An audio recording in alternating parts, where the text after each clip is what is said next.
Oi, tudo bem? Meu nome é Ana Clara e eu vou apresentar uma leitura filosófica sobre Over the Garden Wall.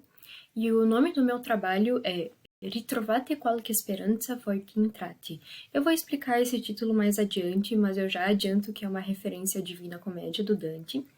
E eu defendo que essa minissérie animada é um conto de fadas, porque remete a elementos fantásticos e à infância. Existencialmente, minha leitura vai ser existencialista. E aqui eu coloquei inquietante, mas agora eu tô usando o termo inóspito, porque eu acho que é mais adequado para minha leitura. Mas então, vamos lá.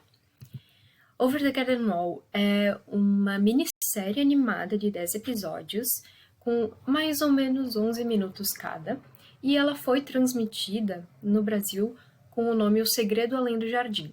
Ela foi estreada em 2014 e ela é uma série do Cartoon Network. Ela foi criada por Patrick McHale e a música por The Blessing Company.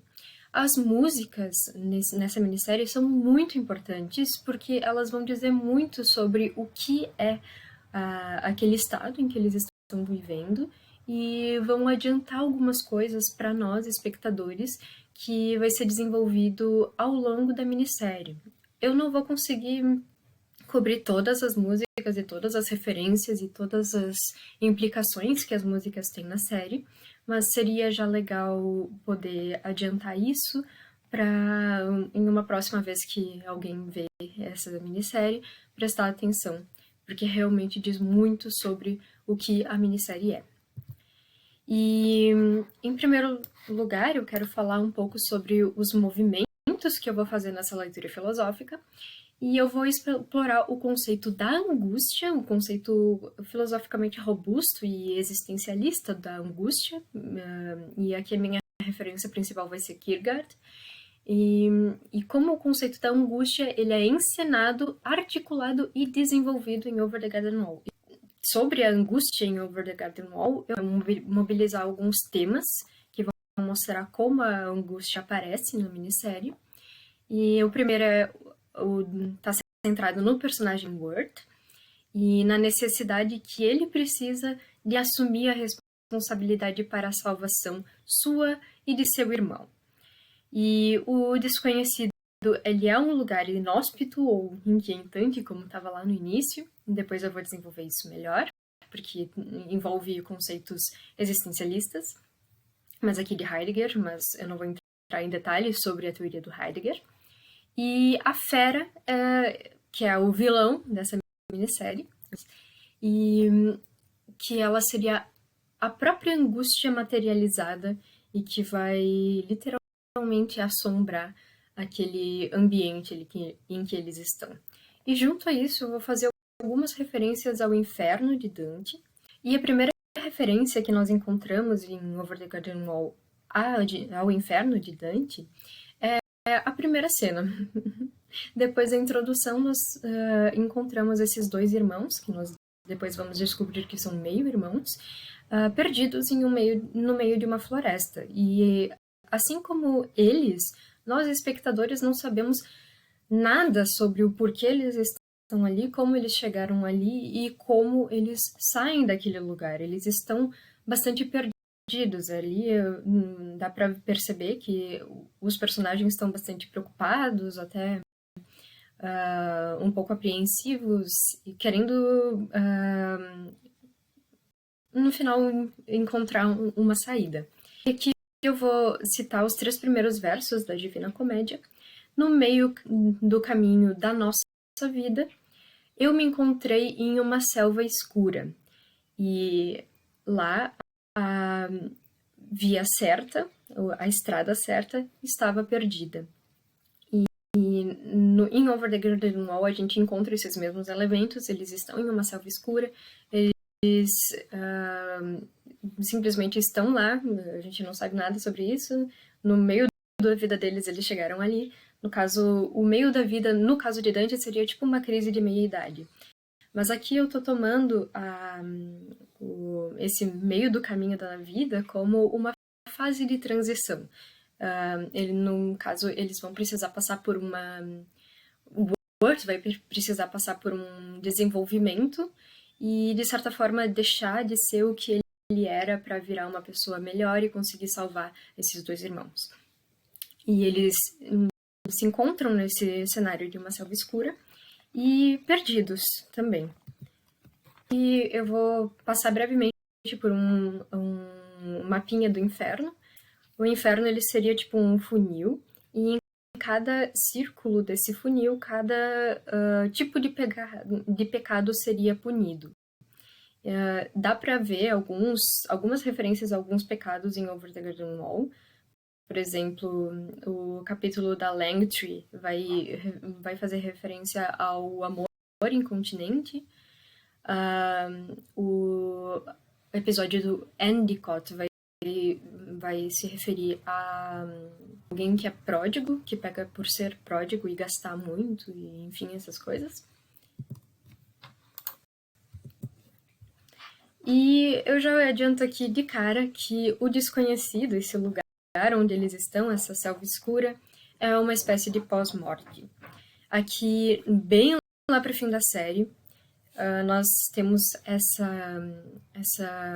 esse episódio que contextualiza como eles, afinal, se perderam naquela selva escura. E nós descobrimos que se trata de uma festa de Halloween, por isso que os personagens estão com aquelas roupas tão estranhas, porque se trata, afinal, de uma festa de Halloween. E tem um motivo por que é uma festa de Halloween, porque, em primeiro lugar, é o Dia dos Mortos, né? E eles vão estar em uma espécie de pós-morte. Vai ser também uma época em que festivais da colheita vão ser celebrados, e isso vai ser importante para depois. E também é um lugar onde eles podem se fantasiar e, de certa forma, ser outras pessoas que não eles mesmos, nesse lugar estranho e inóspito, realmente.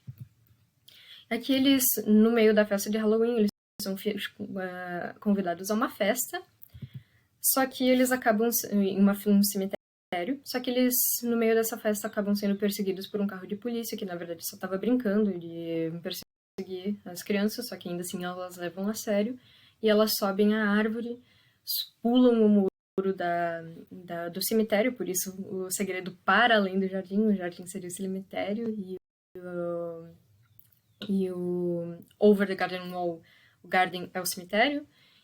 E a wall é realmente a parede, é o muro que separa o cemitério desse lugar aí. E os irmãos, enquanto o Greg acha um sapinho, eles percebem que vai vir um trem. E eles, afinal, iriam morrer se eles continuassem ali, porque o trem estava muito perto e tal. E, aliás, esse trem vai ser também uma metáfora para a morte. E isso é uma coisa que é confirmada pela música que toca nessa cena. Mas, enfim, eles acabam caindo, eles não são atingidos pelo trem, mas eles caem, só que era uma ladeira, e eles acabam caindo em um lago.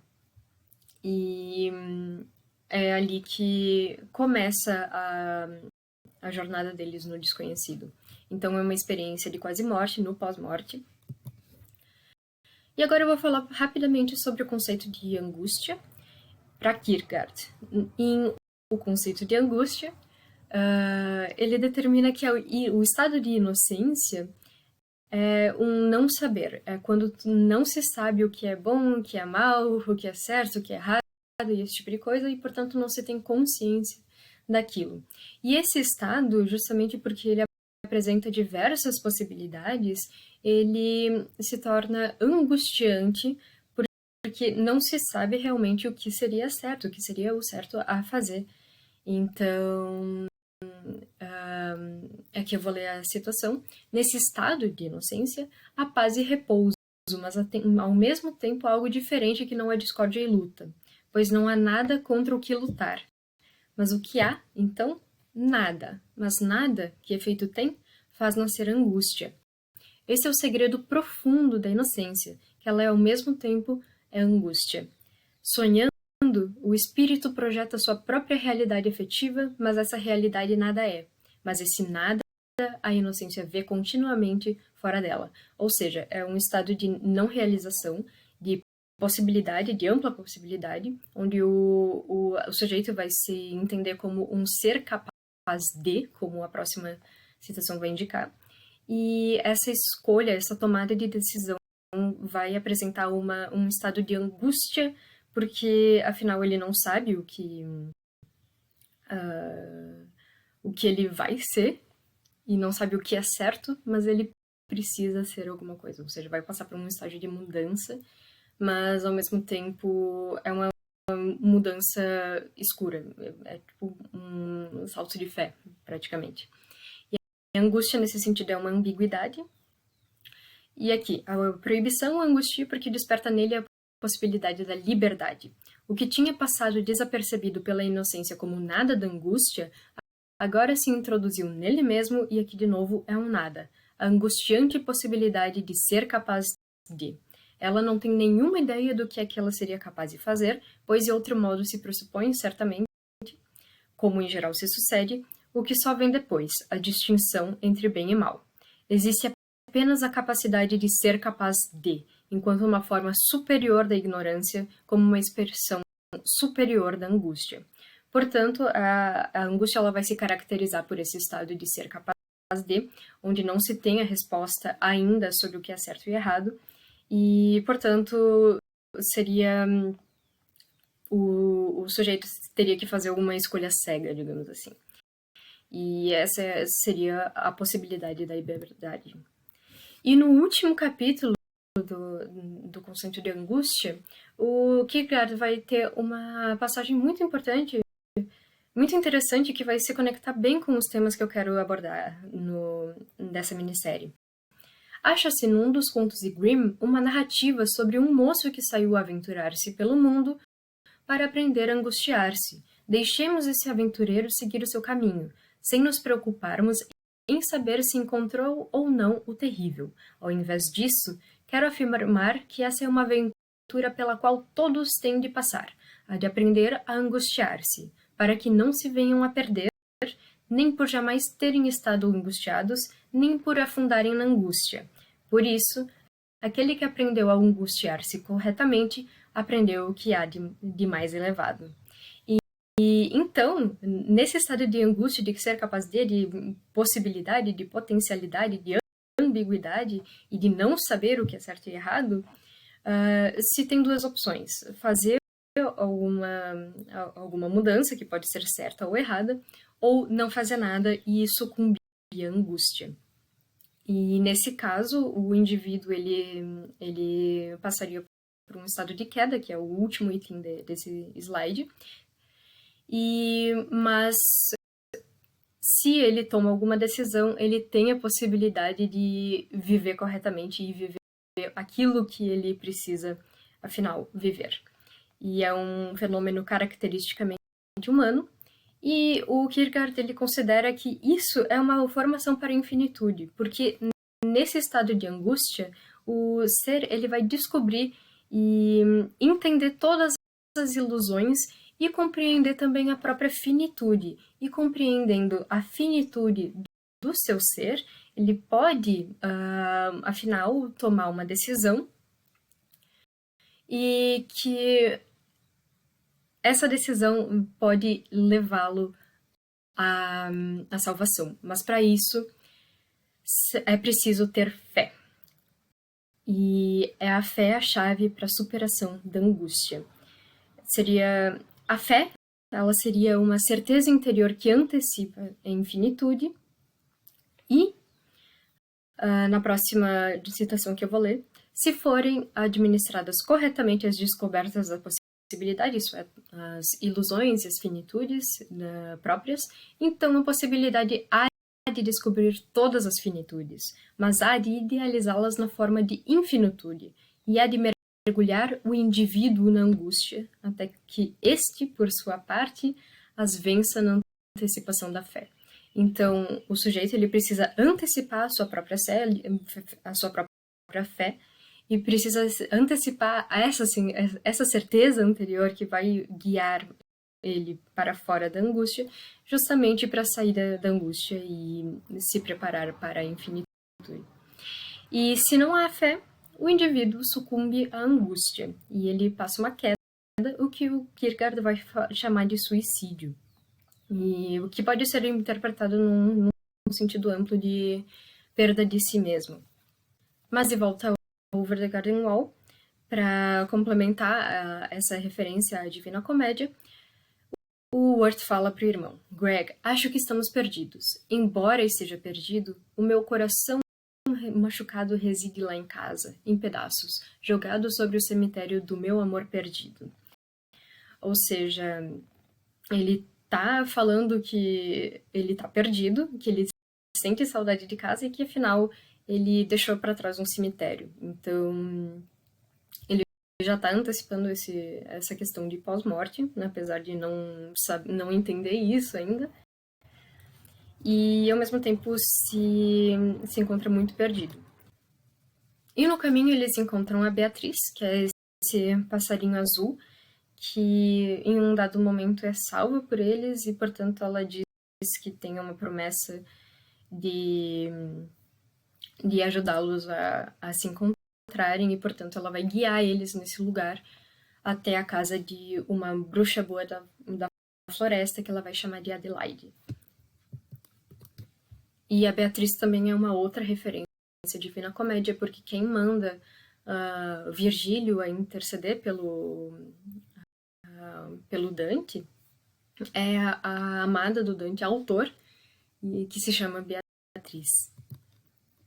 E nesse mesmo primeiro episódio nós encontramos esse lenhador que ele carrega junto a si sempre essa lanterna e ele parece estar muito preocupado em mantê-la acesa, ele mesmo fala disso e ele passa a vida inteira dele cortando árvores para refinar um óleo na casa dele para manter essa lanterna acesa.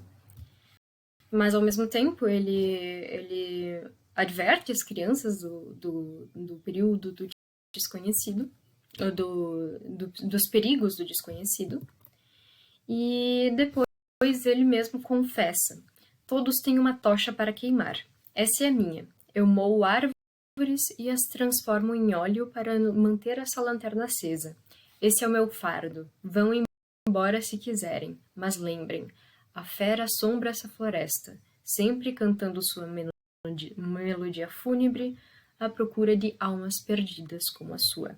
Ou seja, já nesse primeiro episódio, o lenhador ele vai falar que eles são um alvo fácil para a fera, porque ela acaba se fortalecendo e se alimentando dessas almas perdidas, que é justamente aquilo que eles são.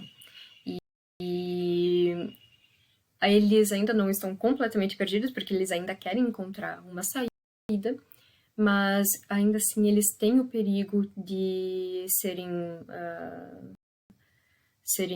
dominados pela fera, justamente porque eles não estão completamente perdidos, eles querem sair de lá, mas ao mesmo tempo eles podem não sair de lá e isso assombra eles. E sobre a figura do Worth, ele é uma figura que já se mostrava aparentemente angustiada antes mesmo de estar no desconhecido.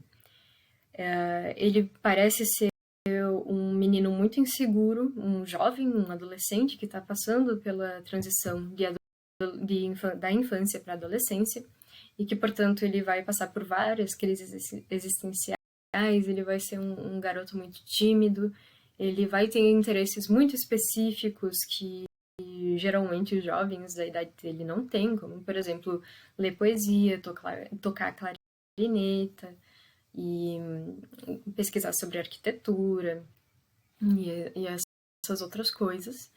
E ele tinha muita dificuldade naquele episódio que nós voltamos à vida real deles em se relacionar. Ele se sentia muito tímido, ele não queria que a menina que ele gostava descobrisse que ele gostava dela, e ele tem lá um arco-inimigo que aparentemente é sombra pra ele, mas que no final a gente descobre que é um cara ridículo e muito chato.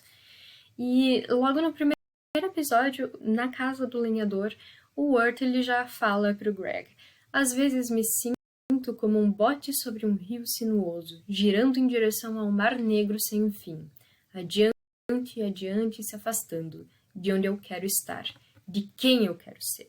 Então, já se percebe que, mesmo no Desconhecido, ele já estava desenvolvendo esse processo de crise existencial e de dúvida e de não saber quem ele é, mesmo antes. E o que a série vai tematizar, né, nessa busca de salvação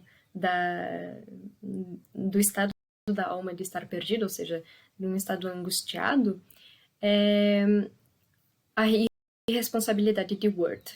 O lenhador, ele fala: menino, você está errado. Você é responsável por você e pelas ações do seu irmão.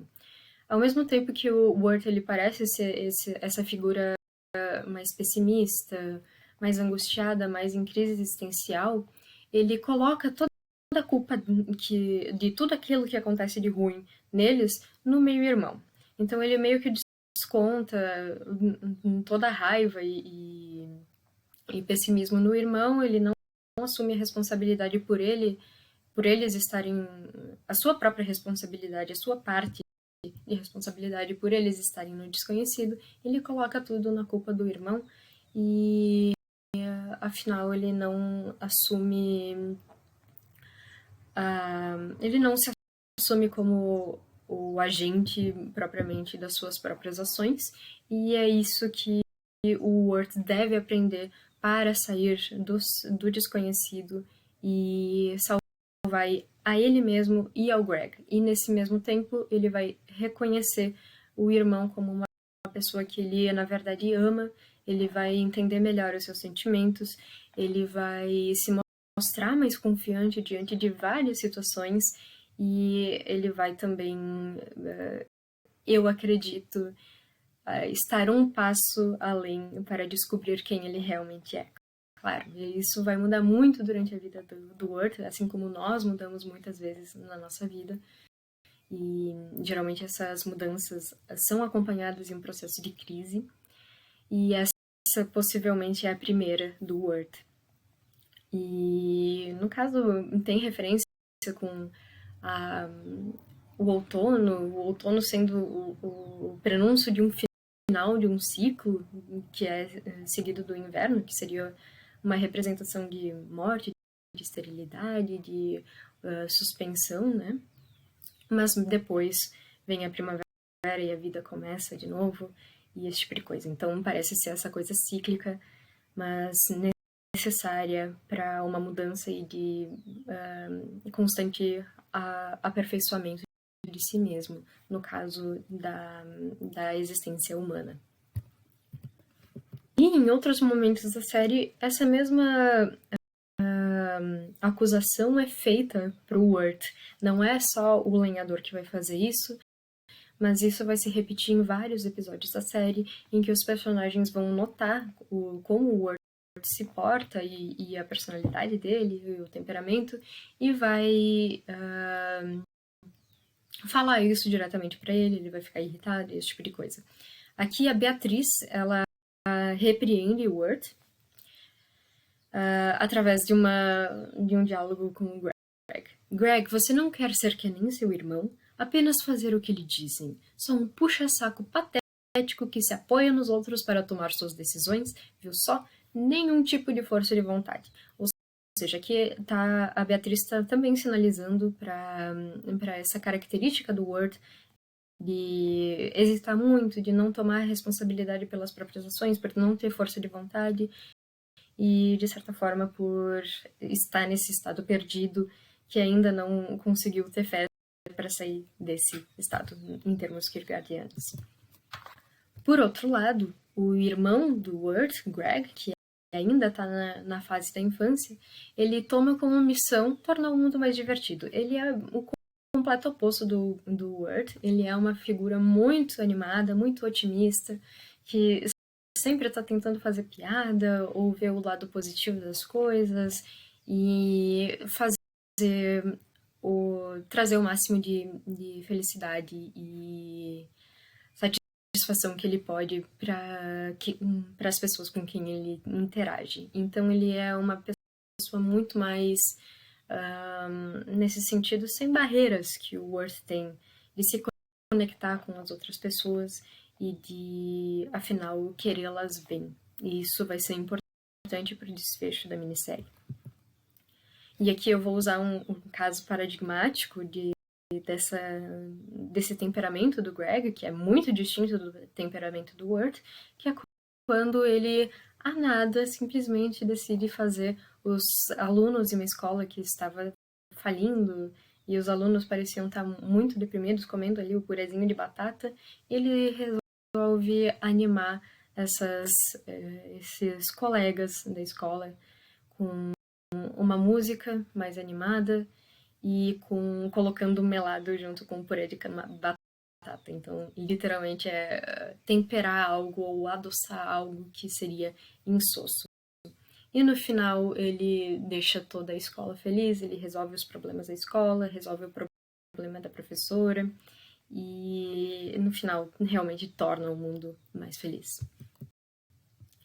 E eu acho que um episódio que é muito legal para entender um pouco mais as referências que Over the Garden Wall vai fazer ao pós-morte e ao mesmo tempo ao inferno de Dante é o episódio de Pottsfield, onde eles encontram essa cidade no outono e a cidade aparentemente está vazia, ninguém está nas casas e depois eles descobrem que na verdade todos estão em um galpão e eles encontram esses seres muito peculiares que parecem ser abóboras e depois eles descobrem que são roupas de abóboras. E eles descobrem que é o festival da colheita e justamente eles estão celebrando os alimentos que eles cultivaram durante o período do verão, da primavera, para poder se sustentar pelo inverno e depois recomeçar todo o ciclo de novo. E o Worth ele vai ter essa interação engraçada com essa abóbora que ela fala: você não está um pouco adiantado? E já indicando que esse realmente é um pós-morte e que, afinal, essas pessoas se tratam de pessoas que já morreram, que já passaram, que já fizeram a passagem. E eles encontram esse bicho enorme, essa abóbora grande. Ao redor deles, os cidadãos estão dançando e ele é um juiz. Ele vai literalmente julgar os irmãos por estarem lá em um momento que eles não deveriam e vai sentenciar eles a um dia de trabalho, que também vai ser uma referência à vida, uma vida que é trabalhosa, que é laborosa, e a morte, que seria praticamente um descanso. E vai ter também uma música que vai indicar bem isso, vai deixar isso bem claro. E essa é uma referência a um canto da Divina Comédia, ao vestíbulo, onde tendo entrado, passado pelo limbo e pelas pessoas não batizadas e essas coisas todas, tem um juiz, o Minos, que ele julga as almas que passam por ele e determina por qual crime eles devem ser julgados e punidos também. Daí aqui eles trabalhando em Pottsfield, na sentença deles, e depois eles descobrem que as abóboras na verdade eram esqueletos e a colheita não seria só dessas abóboras, mas também das pessoas que morreram. Então, eu acho que é bem claro como isso está tematizado em relação ao desconhecido ser um pós-morte e em relação às referências da Divina Comédia. E no final, o Enoch, que se revela ser um gatinho, ele vai falar: vocês se juntarão a nós algum dia, dizendo que realmente um dia, apesar de eles estarem vivos naquele lugar, eles vão morrer e vão passar pela colheita, por aquela colheita do pós-morte. E aqui eu vou falar um pouco mais sobre o desconhecido e a fera. E nós temos essas árvores com rostos tristes, angustiados, sombrios, e que literalmente sangram óleo. E aqui eu vou falar um pouco de Heidegger sobre como o desconhecido é um lugar inóspito. E aqui Unheimlich seria o conceito, que seria literalmente um estado ou um lugar onde não se está em casa. E esse vai ser o lugar próprio da angústia. É um lugar onde o ser de possibilidades, que vai ser assim que o Heidegger vai conceber o ser, inclusive, assim como o Kierkegaard, onde o ser de possibilidades, ele se sente estranho e inquieto ao mesmo tempo que ele reconhece aquilo e pode se sentir em casa ou não, ele estranha tudo aquilo e se sente deslocado, se sente perdido realmente, e é ali que ele determina as suas possibilidades, o que conduziria ele à autenticidade, ou então, em termos de Kierkegaard, à salvação pela fé. O Heidegger fala sobre a necessidade da angústia para se entender como um ser de possibilidades, que afinal esse estado é preciso para tornar-se quem se é. A angústia isola o Dasein, o ser aí, em seu ser no mundo mais próprio que, como entendedor, se projeta essencialmente em possibilidades. É bastante similar à ideia que eu li antes do Kierkegaard. Com o porquê do se angustiar, a angústia abre, portanto, o Dasein como ser possível, ou melhor, como aquele que unicamente a partir de si mesmo pode ser como isolado no isolamento. E é nesse estado de angústia, de possibilidade, que o ser vai ter a capacidade de se determinar e de tornar-se quem é. E a angústia tem esse lugar que é o inóspito, Unheimlich, que vai gerar estranhamento nele e que vai colocar todas essas ambiguidades para o ser.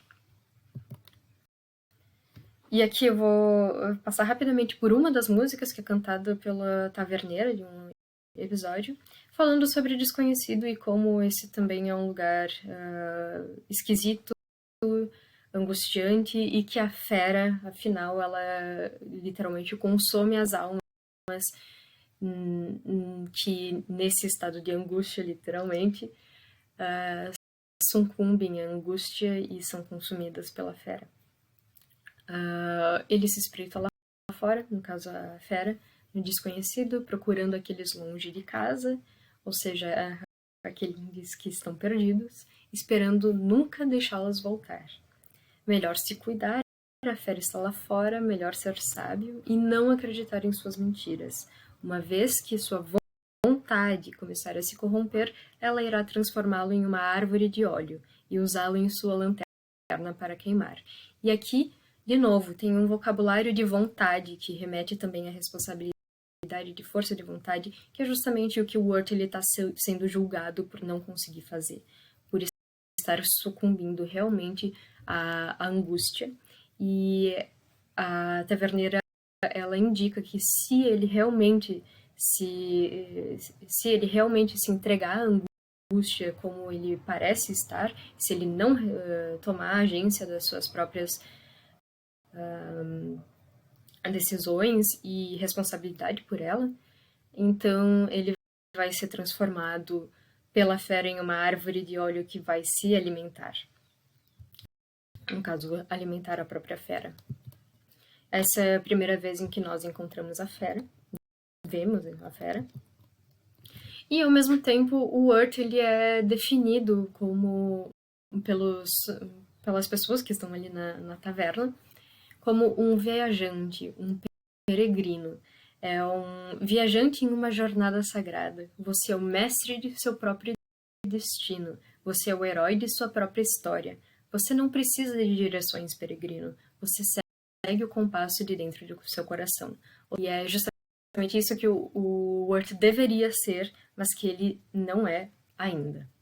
E esse trecho também remete à passagem do Kierkegaard que eu li antes, que é do moço que saiu a aventurar-se para aprender a se angustiar corretamente e, portanto, a se determinar.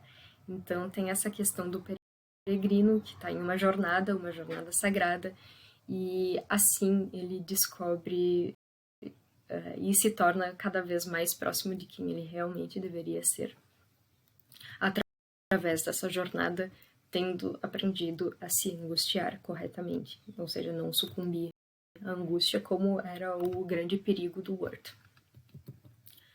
E o Wort também ele acaba fazendo essa amizade com a Beatriz.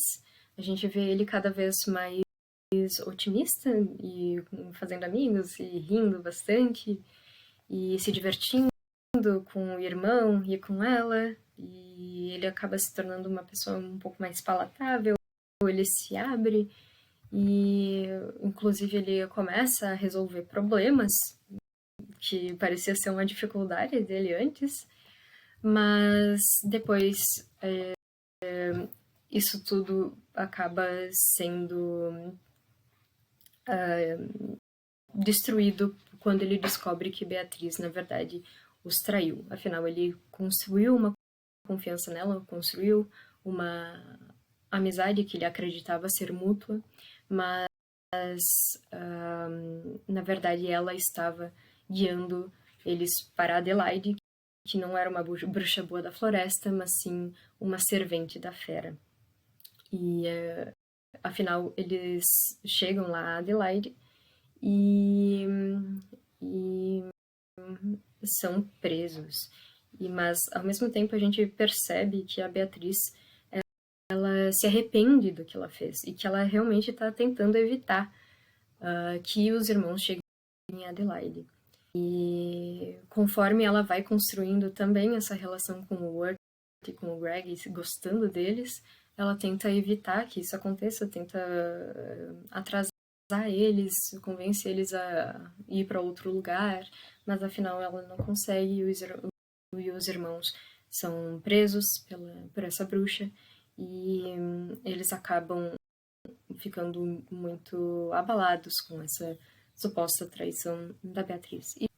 Mas Beatriz acaba salvando eles, ela mata a Adelaide, mas os irmãos e principalmente o Wort se sente muito traído, muito triste e com essa perda de confiança da Beatriz.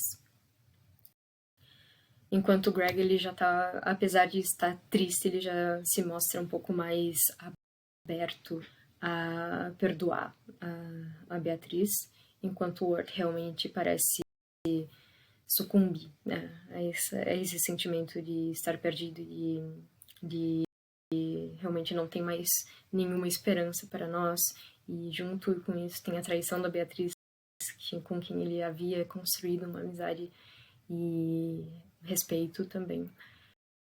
E é esse o início do final da série.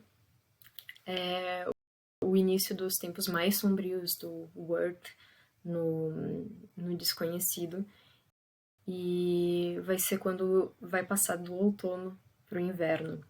E é interessante notar que o inferno de Dante, os últimos pecados, não é um inferno quente, não é um inferno de fogo, como geralmente se acredita, mas é um inverno gelado, onde as almas dos traidores, que seriam os culpados maiores, são congeladas e condenadas a ficarem ali, congelando para sempre. E aqui tem uma fala do Wort que ele indica estar perdendo todas as esperanças. Podemos parar de fingir que vamos voltar para casa? Podemos admitir que estamos perdidos de verdade, que essa neblina é mais densa do que jamais poderíamos entender, que somos folhas penadas, espalhadas no ar por um vento indiferente? Podemos apenas admitir que nunca vamos voltar para casa, Greg? Ou seja, ele já está anunciando que ele perdeu as esperanças, que ele está sucumbindo nesse estado de angústia, que ele se sente incapaz de encontrar seu destino e de encontrar essa salvação. É literalmente o oposto da fé que iria salvá-lo. E Wirt vai simplesmente dormir, parecendo estar muito chateado e frustrado e quase desistindo, né, entregando os pontos praticamente, enquanto o Greg ainda assim ele demonstra uma confiança de que afinal ele iria voltar para casa. E realmente ele começa a sonhar, e é através desse sonho, que seria tipo o paraíso do Greg, que ele consegue, que ele salva aquelas pessoas desse vento forte. E aquelas pessoas do sonho, no caso. Aquelas pessoas do sonho desse vento forte, e a gente pode perceber que aquilo que acontece no sonho também afeta eles, porque começa uma rajada de vento muito forte, o que indica também que está chegando o inverno, chegando o frio. E tendo salvado os personagens do sonho dele do vento, ele consegue a bênção desse ser celestial que chega a ele e lhe concede um desejo. E o desejo dele é realmente tirá-los do desconhecido e voltar à vida. Só que essa moça que veio dos céus, ela fala pro Greg: sinto muito, Gregory, mas o Wirt não pode ir com você. Ele está perdido demais. Você vê como a Elderwood cresce ao redor dele? A fera já se apossou dele. Elderwood é aquelas árvores fictícias que têm rostos e acabam sangrando olhos. E isso também é uma referência à Divina Comédia. E dá para perceber que o Wirt, ele já está sendo envolto, ele está se tornando aquela árvore. E como a canção da Taverneira já adiantava, a fera vai transformá-lo em uma árvore de óleo, e ele vai ser transformado nesse óleo para queimar a lanterna da fera, que está sendo carregada pelo lenhador. E aqui tem no canto, acho que 13 da Divina Comédia, uma referência ao pecado dos suicidas, os violentos contra si mesmos. E o destino ali do Wirt, ser transformado em Elderwood, vai espelhar a punição dos que atentam contra si mesmos. Não verde, mas escuro seu folhedo, não lisos, mas nodosos e revessos, sem fruto, os ramos e de espinhos tredo, veio a mão a de primeira de tantas, e um raminho arranquei de um espinheiro. Gritou seu cepo: por que me quebrantas? Após de sangue se cobrir inteiro, disse ainda: o que faz que me atormentes? Não tens pena não tens de pena o espírito primeiro? Homens fomos, e paus só remanentes, deveria ter tua mão mais cortesia, nem que fôssemos almas de serpentes. Ou seja, os suicidas no inferno, eles são transformados em árvores que são capazes de falar. Essas árvores têm rostos e elas também sangram. E aquelas árvores realmente parecem ser o mesmo caso. Inclusive, a punição dessas árvores, além de serem árvores, realmente, a punição desses suicidas são que a copa das árvores estão constantemente sendo queimadas por arpias que circundam aquele lugar. Então, e também as árvores do Over the Garden Wall, as Elderwood, elas vão ser queimadas. também. Então isso me parece ser uma referência explícita que associa o estado perdido do Wirt, no caso ele ter sucumbido a essa angústia, não ter conseguido ter a fé suficiente para salvá-lo, e que, portanto, ele passa por um processo de queda e se perde a si mesmo. Ele se entrega à fera, se entrega à angústia e passa pelo que Kierkegaard vai chamar de suicídio, e é justamente essa punição dos suicidas no inferno. Mas o Greg, ele deseja então que quem seja transformado em Elderwood pela fera seja, na verdade, ele mesmo e não o irmão. Então ele realmente está disposto a se sacrificar pelo irmão e pelo amor que ele tem ao irmão. Então ele dá ao Wirt essa segunda chance. E o Wirt, quando ele acorda, ele é capaz de se livrar desses galhos, e ele percebe que o Greg não está mais lá. Mas o Wirt, ele acaba desmaiando, porque realmente estava muito frio, e ele acorda em meio de passarinhos, que na verdade é a família da Beatriz. Então ele descobre que a Beatriz encontrou ele e o levou até a família dela para que eles cuidassem do Wirt. E o Wirt ele sai porque ele quer encontrar o irmão e salvar o irmão. E enquanto o Greg ele já está se entregando à fera. E aqui é o momento em que o Wirt encontra a Beatriz, e os dois, afinal, fazem as fases. O Wirt é capaz de perdoar a Beatriz, e os dois juntos vão atrás do Greg salvá-lo. E nesse meio tempo, o Greg já está sendo envolto pela árvore, ele já está se transformando em uma Elderwood. E o lenhador também chega lá, e todos vão acabar se confrontando com a fera. O lenhador, ele depois se descobre que a motivação dele para manter a lanterna acesa é que dentro dela havia a alma de sua filha, e que ele mantinha a lanterna acesa porque assim ele manteria a filha dele viva. E aqui tem uma cena muito clara de desespero em que todos estão tentando tirar o Greg dali e livrá-lo da árvore, né? E enquanto se vê ali a lanterna, porque o lenhador acaba confrontando diretamente a fera, porque ele não aguenta mais aquela vida. Mas ele não tem sucesso, a fera retorna e ela oferece um acordo ao Wirt. Assim como o lenhador, ele passava a vida inteira dele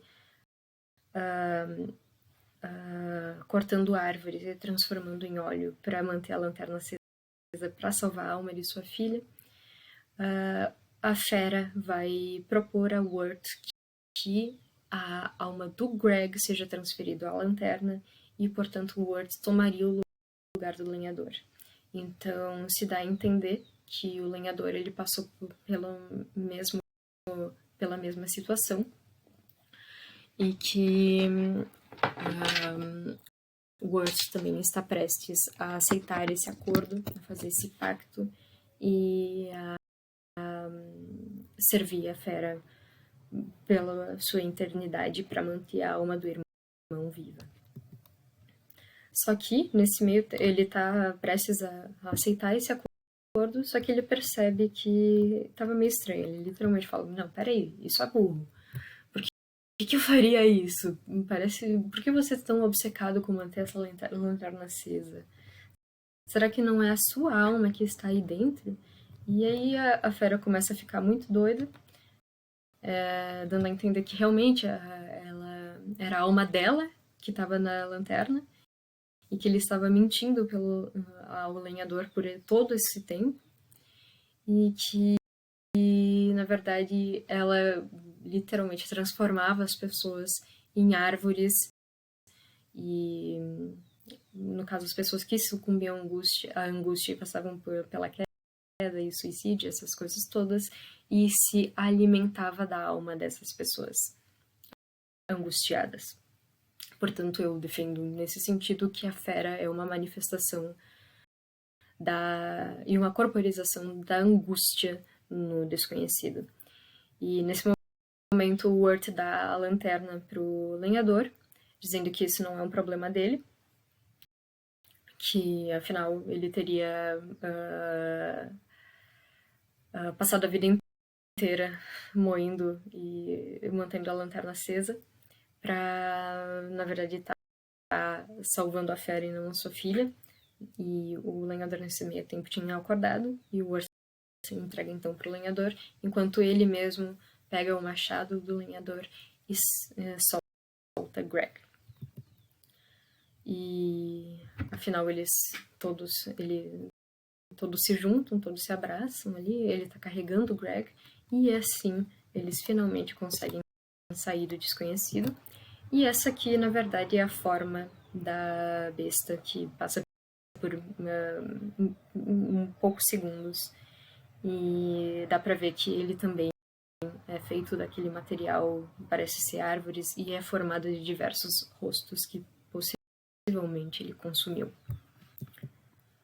E o lenhador, ele finalmente consegue entender que era a alma da besta, da fera, que ele estava mantendo acesa. Inclusive tem a forma da fera aqui, na lanterna, dá pra ver. E ele chora e, afinal, ele apaga a lanterna, deixando a tela toda escura. Portanto, nós acreditamos que a fera finalmente foi derrotada pelo Wirt e pelo lenhador. E é nesse momento que o Wirt acorda no lago onde eles haviam caído na sua vida real, ou seja, eles saíram do desconhecido e ele é capaz de salvar o Greg. Então, nessa minha interpretação, é nesse momento quando o Wirt quase sucumbiu à angústia, mas percebeu o que o irmão tinha feito e literalmente está disposto a lutar pela vida do seu irmão, mesmo que ele mesmo morra, que ele consegue, afinal, superar a angústia que desde o início estava o ameaçando e, portanto, fugir da fera.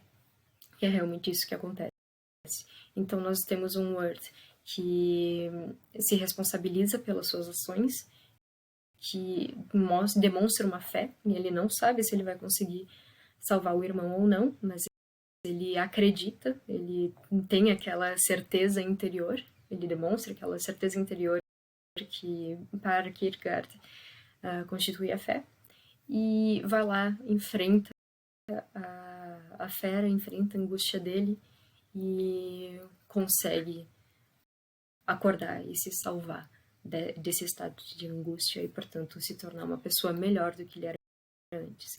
E realmente a gente vai ver que ele consegue demonstrar mais afeto pelo irmão, ele se preocupa com ele. Depois, quando eles acordam no hospital, a primeira coisa que ele quer saber é se o irmão dele tá bem ou não. E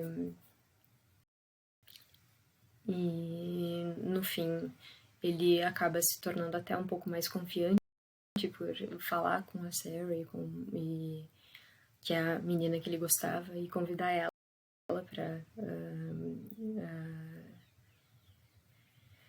para escutar música com ele. E no fim parece que realmente ele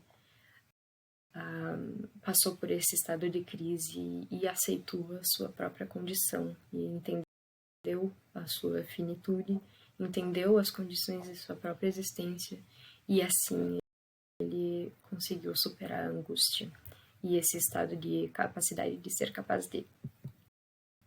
E aqui nós temos uma cena de todos acordados no hospital. O Greg tá feliz, o Wirt tá feliz, conversando com a Sarah, e ele lança o sapo deles, que vai vai ser nomeado pelo mesmo nome do arqui-inimigo do Wirt, que é esse cara aqui, esse chatão aqui. E quando ele balança o saco, a barriga dele pisca, porque ele tinha engolido um sininho que também, quando era balançado, piscava. Então, se dá a entender que tudo aquilo que eles passaram era real e que eles realmente passaram por esse pós-morte e conseguiram sair através da tomada de responsabilidade do Wirt.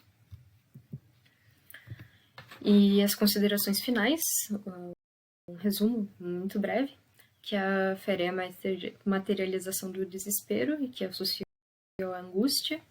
As almas perdidas sucumbem à posse da fera, da besta, que as transforma em árvores para serem queimadas e dar vida à sua própria alma. Paralelo com os agressores contra si próprios, transformados em árvores com rostos e que sangram óleo, no caso de Over the Garden Wall, no Inferno de Dante. Kierkegaard descreve que sucumbir à angústia conduz à queda do eu, ou seja, ao suicídio. E, segundo Kierkegaard, a angústia é posta pela possibilidade de ser algo, e no caso de Wirt, ele evitava tomar responsabilidade pelas suas ações e pelo seu irmão. A angústia por não tomar decisões e perder a esperança. E todo o vocabulário da minissérie sugere que Wirt tem pouca força de vontade e tem a necessidade de definir o seu próprio destino, que realmente é o que ele faz no final. E quase não consegue. Mas o Wirt, ele é capaz de superar essa angústia, ao passo que ele desenvolve a autoconfiança e decide se arriscar pelo irmão. E no final ele acaba decidindo o seu destino e realmente está dando um passo a mais para ser uma pessoa melhor e para ser quem ele deve ser. E é isso, e muito obrigada. Até mais.